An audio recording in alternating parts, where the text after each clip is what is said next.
Secara mengejutkan, tiba-tiba IMF temui Jokowi, beberkan hal mengejutkan soal ekonomi RI. Dana Moneter Internasional memutuskan mengembalikan proyeksi pertumbuhan ekonomi Indonesia ke level 5%. Pada 2023, setelah sebelumnya dipangkas menjadi 4,8%. Pada Januari tahun 2023, IMF memangkas proyeksi pertumbuhan PDB Indonesia dari 5% menjadi 4,8%. Namun, revisi ini masih jauh lebih rendah dibandingkan pemerintah maupun Bank Indonesia.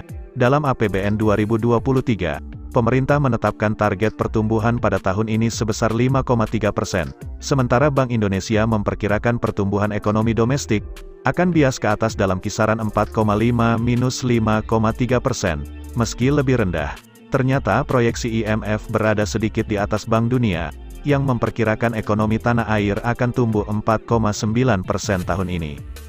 Dalam laporan World Economic Outlook terbarunya, Aroki Rekori, IMF mengungkapkan alasan IMF merevisi ke atas pertumbuhan ekonomi Indonesia adalah reopening China, kebijakan Tiongkok membuka perbatasan dan melonggarkan kebijakan COVID-19, diperkirakan akan berdampak besar ke ekonomi negara-negara Asia, seperti Indonesia. China menyerap seperempat ekspor Asia. Reopening China dan pertumbuhan ekonomi China akan memicu dampak positif ke kawasan tersebut. Dampak lebih besar akan dirasakan oleh negara yang memiliki hubungan ekspor dan industri wisata dengan China.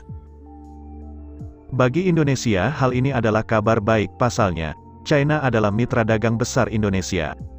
Ini berarti China siap menyerap ekspor nikel dan biji nikel serta minyak sawit mentah dalam jumlah besar dari Indonesia. Meski kondisi China membaik, IMF juga memberi peringatan keras terhadap negara lain yang bergantung ke negeri panda tersebut. Dengan besarnya ekspor negara lain yang diserap China, maka pemulihan ekonomi China yang lebih lambat dari proyeksi akan berdampak signifikan, tegas IMF. Ekonom PT Bank Mandiri Terbuka, Faisal Rahman mengungkapkan bahwa pihaknya memperkirakan pertumbuhan ekonomi Indonesia akan mencapai 5,02% tahun ini. Proyeksi ini sejalan dengan IMF, namun, dia melihat sumber pertumbuhan ekonomi Indonesia pada tahun 2023 kemungkinan besar akan bergeser dari sektor eksternal ke sektor domestik. Hal ini mengingat kondisi perekonomian global yang kurang kondusif.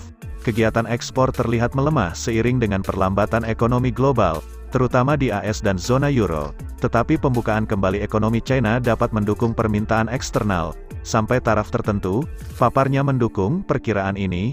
Dia menilai harga komoditas cenderung terus melemah ke depannya. Namun pelemahan akan terjadi secara bertahap.